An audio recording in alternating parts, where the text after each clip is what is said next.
नमस्ते मित्रों। स्वस्थ वृत्त के अगले अंक में हम आज चर्चा करते हैं व्यायाम की। मालिश के बाद व्यायाम अति उत्तम होता है करना, और हर आयु वर्ग के लिए व्यायाम जरूरी है, चाहे वो छोटा बालक हो, किशोर हो, युवा हो, प्रौढ़ हो अथवा वृद्ध हो। एक सामान्य सिद्धांत है, उसको आप जान लें, उसके बाद व्यायाम करने में किसी को कोई कठिनाई नहीं हो सकती।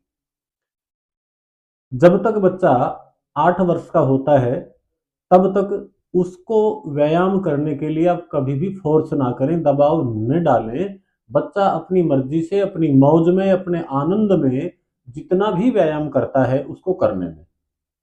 वो अपनी मर्जी से कम करता है तो कोई दिक्कत नहीं है, अधिक करता है तो भी कोई परेशानी नहीं होती। कई माता पिता डरते हैं कि बच्चा ज्यादा व्यायाम कर लेगा तो उसका कद रुक जाएगा। ऐसा नहीं हो सकता, कद नहीं रुकता व्यायाम करने से। हाँ, इतना अवश्य है कि बच्चे को कठोरता पूर्वक अधिक अति व्यायाम नहीं कराना चाहिए। स्वतः स्वमेव बच्चा अपना व्यायाम करता है तो उसको करने दें। 8 वर्ष से लेकर के और जब तक जवान रहता है, माना 25-30 वर्ष की अवस्था होती है, 35 आप लगा सकते हैं मैक्सिमम, तब तक व्यायाम करने के 3 सिद्धांत आप जान लीजिए। पहली बात, व्यायाम करते समय भरपूर पसीना आना चाहिए। दूसरी बात, थकान होना चाहिए। और तीसरी बात, श्वास फूलनी चाहिए। ये तीनों चीजें जब घटित होती हैं तब युवान व्यक्ति ये माने कि उसका व्यायाम संपूर्ण हो गया, अन्यथा व्यायाम नहीं हुआ है। कुछ लोग हमने देखे हैं कि जिम आदि में जाते हैं, हल्का फुल्का व्यायाम किया, थोड़े बहुत वेट डंबल की, न तो ढंग से वार्म अप होते हैं, फिर उनको इंजरी होने का भय होता है, चोट लगने का भय होता है। फिर जिम आदि को या जिम संचालकों को बदनाम करते हैं कि जिम में हमारी ऐसे ऐसे सेहत खराब हो गई, ऐसे ये हो गई। जिम किसी को खराब नहीं करता, जिम करने वाले की गलतियों से ही शरीर खराब होता है। आप जिम की बजाय वेट लिफ्ट भी करते हैं, यदि बिना वार्म अप के आप रेसलिंग भी करते हैं, बिना वार्म अप के कोई अन्य गेम भी यदि आप करते हो तो उससे आपको चोट लगने की संभावना अधिक होती है, बजाय उसके जिसने अच्छे से अपने शरीर को पूरा वार्म अप कर लिया और स्ट्रेच कर लिया। तो ये सामान्य चीजें हैं, इसको आप ध्यान में रख सकते हैं कि अच्छी प्रकार वार्म अप करें, गर्म करें, स्ट्रेचिंग करें, और तदुपरांत आप इतना व्यायाम करें कि आपको श्वास भी फूले, थकान भी हो और पसीना भी आ जाए। तीनों चीजें घटित होती हैं तो युवा का, किशोर का संपूर्ण व्यायाम होता है। उसके बाद प्रौढ़ व्यक्ति आते हैं। प्रौढ़ता में इन तीनों में से दो चीज जब घटित हो जाती है, यानी पसीना आ गया, श्वास फूल गया, थकान हो गई, पसीना आ गया, कोई सी भी दो चीजें घटित हो जाती हैं तो ये समझ लें कि आपका संपूर्ण व्यायाम हो चुका। आपको तीनों चीजें घटित करने की आवश्यकता नहीं होती है। आप इस स्थिति को 50 वर्ष 60 वर्ष तक आराम से ले जा सकते हैं, और कोई बहुत हेल्दी हो तो 70 वर्ष तक भी इस नियम का पालन कर सकते हैं। उसके बाद जब आप वृद्ध हो जाते हैं अथवा बीमार हैं, उस स्थिति में इन तीनों में से एक भी चीज घटित हो जाती है, मानो आपका श्वास फूल गया, मानो आपका थकान हो गई, अथवा आपको पसीना आ गया, वहीं आप व्यायाम को रोक दें। चाहे आप सैर कर रहे थे, चाहे आप आसन कर रहे थे, या अन्य कोई भी व्यायाम आप कर रहे थे, आप उसी समय व्यायाम को रोक दें कि आपको कोई भी एक चीज घटित होती है, श्वास फूलना, पसीना आना अथवा थकान होना। ये सामान्य नियम है जो सभी के लिए लागू होता है, और इस कंडीशन को, इस बुजुर्गों वाली कंडीशन को, बीमार वाली कंडीशन को आप 100 वर्ष तक भी लागू रख सकते हैं। मानो इन तीनों में से कोई सी एक चीज घटित होते ही आप व्यायाम को रोकते हैं तो आपको शतायु होने तक भी व्यायाम में कोई निषिद्धता नहीं होती।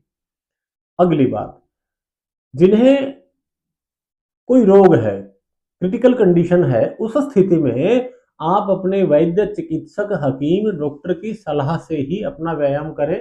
क्योंकि मानो किसी को कमर दर्द है और आगे झुकने वाले व्यायाम करता है, उसको दिक्कत हो सकती है। सर्वाइकल की दिक्कत है, आगे झुकने वाले एक्सरसाइज करता है, दिक्कत हो सकती है। किसी को हर्निया है और पीछे झुकने वाले व्यायाम करता है तो दिक्कत हो सकती है। तो इस प्रकार आप विशेषज्ञ से सलाह करके, अपने चिकित्सक से, वैद्य से सलाह करके, अपने व्यायाम कराने वाले सहयोगी से सलाह करके ही आप व्यायाम करें, ताकि आपको नुकसान की बजाय लाभ हो।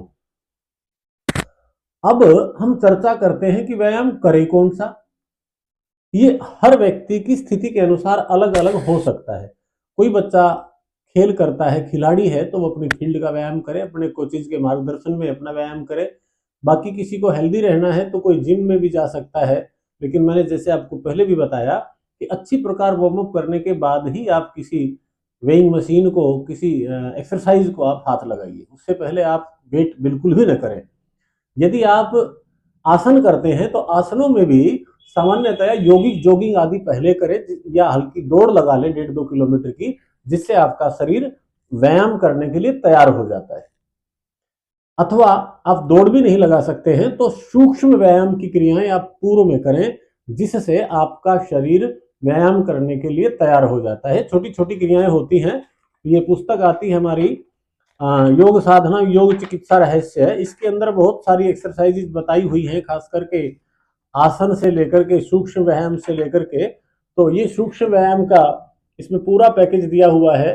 छोटी छोटी क्रियाएं पहले इनसे आप शुरू करें। यदि आप दौड़ नहीं लगा सकते हैं, योगिक जॉगिंग नहीं कर सकते हैं, तो इनसे आप प्रारंभ करें। छोटे छोटे जोड़ आपके एक्सरसाइज करने के लिए तैयार हो जाते हैं इस प्रकार से। उसके बाद आप कठिन कोई क्रिया अथवा आसन कर सकते हैं। छोटी छोटी क्रियाएं, सर्वाइकल के अभ्यास दिए हुए हैं इस पुस्तक के अंदर।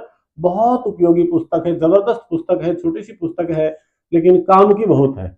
इसके अंदर ना केवल आसन बताए हैं, ना केवल इसके अंदर क्रियाएं षटकर्म वगैरह बताए हैं, इसके अंदर एक्यूप्रेशर के बारे में जानकारी दी हुई है। आप कौन से बिंदु पर क्या पॉइंट दबाते हैं तो किससे क्या क्या लाभ होता है, पूरी डिटेल दी हुई है इस पुस्तक के अंदर। तो इस पुस्तक का सहयोग भी आप ले सकते हैं, अथवा किसी योग्य व्यायाम शिक्षक, योग शिक्षक का सहारा भी आप ले सकते हैं। हम भी आगे भविष्य में शुरू करने वाले हैं व्यायाम की अलग अलग विधाएं, किस किस प्रकार से कौन कौन व्यक्ति व्यायाम करेगा। तो इसके अंदर बंध मुद्राएं, सब प्रकार की क्रियाएं इस पुस्तक के अंदर दी हुई हैं, आप इसका सहारा ले सकते हैं। तो मैं बता रहा था कि व्यायाम जब आप केवल हेल्दी रहने के लिए करते हैं तो सबसे अच्छा होता है योगासन।